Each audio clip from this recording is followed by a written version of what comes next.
नमस्कार। SPT news में आपका स्वागत है। पेश है 10 अप्रैल शुक्रवार दोपहर 3:15 राजस्थान के विभिन्न शहरों की 15 बड़ी खबरें। झुंझुनू जिले के गुडागोड़जी थाना क्षेत्र के नंगली निर्वाण गांव में आज तड़के एक भीषण सड़क हादसे ने 3 परिवारों की खुशियां उजाड़ दी। जोहड़ में तंबू लगाकर सो रहे खेतीहर मजदूरों के ऊपर एक बेकाबू ट्रेलर चढ़ गया। हादसे में 2 बालिकाओं और एक महिला की मौत हो गई, जबकि 3 मासूमों सहित 4 लोग गंभीर रूप से घायल हैं। जानकारी के अनुसार गुड़ा भोपा बस्ती और बिजोली के 2 परिवार नंगली निर्वाण में प्याज की खुदाई के लिए आए हुए थे। दिन भर की हाड़ तोड़ मेहनत के बाद ये परिवार खेत के पास जोहड़ में तंबू लगाकर सो रहे थे। सरकारी तंत्र में कार्यकुशलता और टीम वर्क की एक अनूठी मिसाल पेश करते हुए जोधपुर की सरकारी प्रिंटिंग प्रेस ने एक बड़ी उपलब्धि हासिल की है। प्रेस के मात्र 24 कर्मचारियों की टीम ने अपनी निष्ठा और कड़ी मेहनत के बल पर महज 24 घंटों के भीतर 2 लाख पत्र छापकर नया रिकॉर्ड कायम किया है। यह कार्य राजस्थान बार काउंसिलिंग के चुनावों के लिए किया गया था, जिसमें कुल 234 प्रत्याशियों के नाम शामिल थे। कर्मचारियों की कमी के बावजूद टीम ने इस चुनौतीपूर्ण कार्य को समय सीमा से पहले पूरा कर दिया। राजस्थान सरकार स्वास्थ्य विभाग में अब तक की सबसे बड़ी भर्तियों में से एक की तैयारी कर रही है। चिकित्सा मंत्री गजेंद्र सिंह खींवसर ने 12,000 नर्सिंग ऑफिसर और 7,000 एएनएम के पदों पर भर्ती के नए नियम को हरी झंडी दे दी है। इस भर्ती की सबसे खास बात इसकी चयन प्रक्रिया में होने वाला संभावित बदलाव है। अब तक स्वास्थ्य विभाग की ये भर्तियां मुख्य रूप से मेरिट और बोनस अंकों के आधार पर होती थी। इस बार सरकार लिखित परीक्षा का प्रावधान जोड़ने जा रही है। इसका मतलब है कि अब केवल अनुभव ही नहीं, बल्कि आपकी काबिलियत और किताबी ज्ञान भी सरकारी नौकरी तक पहुंचाने में मदद करेगा। राजस्थान के पूर्व मुख्यमंत्री अशोक गहलोत ने आज शुक्रवार को अपने सोशल मीडिया सीरीज इंतजार शास्त्र के चैप्टर 19 के जरिए पचपदरा रिफाइनरी को लेकर भाजपा सरकार की घेराबंदी की। गहलोत का आरोप है कि जो रिफाइनरी 37,229 करोड़ रुपए में बनकर तैयार होनी थी, भाजपा की अटकाने और लटकाने वाली नीति के कारण आज इसकी लागत लगभग 80,000 करोड़ रुपए पहुंच गई है। यह सीधी चोट राजस्थान की जनता की जेब और प्रदेश की अर्थव्यवस्था पर है। अशोक गहलोत ने अपने पोस्ट में रिफाइनरी के इतिहास के पन्ने पलटते हुए भाजपा पर क्रेडिट लेने की राजनीति का आरोप लगाया। राजस्थान रोडवेज में निजीकरण के बढ़ते दखल और लंबित मांगों को लेकर कर्मचारियों का गुस्सा खुलकर सामने आ रहा है। बीकानेर में आयोजित सभा में परिवहन फेडरेशन ने ऐलान किया है कि मांगे नहीं मानी गई तो 20 अप्रैल से जयपुर में प्रदेश स्तरीय आंदोलन शुरू किया जाएगा। सभा में कर्मचारियों ने शोषण और निजीकरण के खिलाफ आवाज बुलंद की। वक्ताओं ने कहा कि सरकार और प्रबंधन की नीतियों से निगम कमजोर होता जा रहा है, जिसका असर प्रभाव आम जनता के परिवहन सेवा पर पड़ रहा है।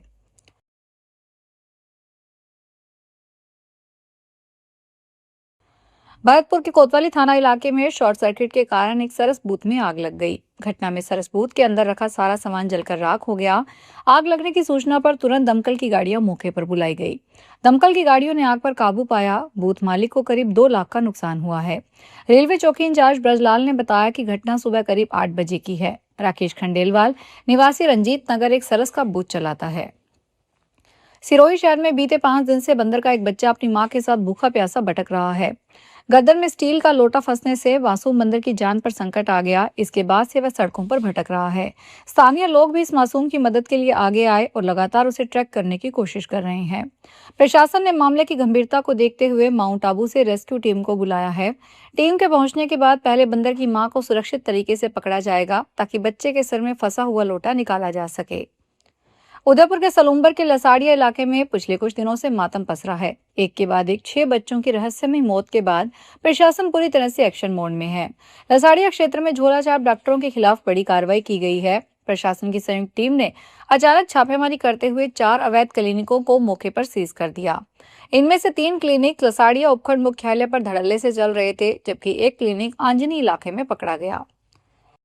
राजस्थान तकनीकी विश्वविद्यालय को भारतीय विमानपत्तन प्राधिकरण की कोटा ग्रीनफील्ड एयरपोर्ट परियोजना के लिए थर्ड पार्टी क्वालिटी इंश्योरेंस का कार्य सौंपा गया है। करीब 800 करोड़ रुपए की लागत से बनने वाले इस एयरपोर्ट प्रोजेक्ट की तय अवधि लगभग 2 वर्ष रखी गई है। आरटीओ की विशेषज्ञ टीमें निर्माण कार्यों की गुणवत्ता की निगरानी करेगी और यह सुनिश्चित करेगी कि सभी काम तय मानकों के अनुसार पूरे हों। कोटा के हाथीखेड़ा गांव में देर रात भारी भरकम मगरमच्छ घुस गया और इधर उधर भागने लगा। मगरमच्छ को देखकर गांव में दहशत फैल गई। जैसे तैसे ग्रामीणों ने हिम्मत करके उसे घेरा और रस्सी से बांधा, लेकिन छटपटाहट कर मगरमच्छ ने रस्सी तोड़ दी और बकरे के बाड़े के पास जाकर बैठ गया। सूचना पर फॉरेस्ट की टीम मौके पर पहुंची। टीम ने 8 फीट लंबे मगरमच्छ को रेस्क्यू किया, तब जाकर ग्रामीणों ने राहत की सांस ली।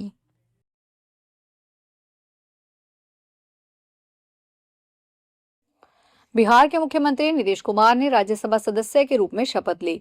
अब वे राज्यसभा के सदस्य के रूप में अपनी संसदीय पारी का नया आगाज करेंगे। उनके राज्यसभा जाने के साथ ही बिहार में नई सरकार के गठन का मार्ग प्रशस्त होगा। राज्यसभा के सभापति सीपी राधाकृष्णन ने अपने कक्ष के एक संक्षिप्त समारोह में उन्हें उच्च सदन की सदस्यता की शपथ दिलाई। कुमार ने केंद्रीय मंत्री और सदन के नेता जेपी नड्डा, वित्त मंत्री निर्मला सीतारमन और विधि एवं न्याय राज्य मंत्री अर्जुन राम मेघवाल की मौजूदगी में हिंदी में शपथ ली।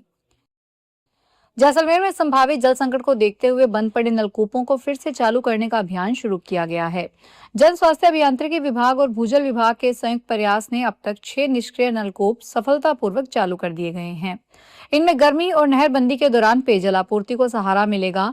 अधिशासी अभियंता निरंजन मीना के अनुसार गर्मी से पहले इन नलकूपों का शुरू होना बेहद महत्वपूर्ण है, खासकर उन क्षेत्रों में जहां पशुधन अधिक है और पेयजल के वैकल्पिक स्रोत सीमित हैं। इलाहाबाद हाईकोर्ट के जस्टिस यशवंत वर्मा ने राष्ट्रपति को अपना इस्तीफा सौंप दिया है। जस्टिस वर्मा इससे पहले दिल्ली हाईकोर्ट से इलाहाबाद हाईकोर्ट ट्रांसफर किए गए थे, जब उनके सरकारी आवास पर जला हुआ कैश मिलने पर विवाद खड़ा हुआ था। उन्होंने 5 अप्रैल 2025 को इलाहाबाद हाईकोर्ट में शपथ ली थी। इस मामले में उनके खिलाफ इन हाउस जांच की प्रक्रिया चल रही है और संसदीय कार्रवाई के जरिए हटाने की प्रक्रिया की संभावना भी जताई गई थी।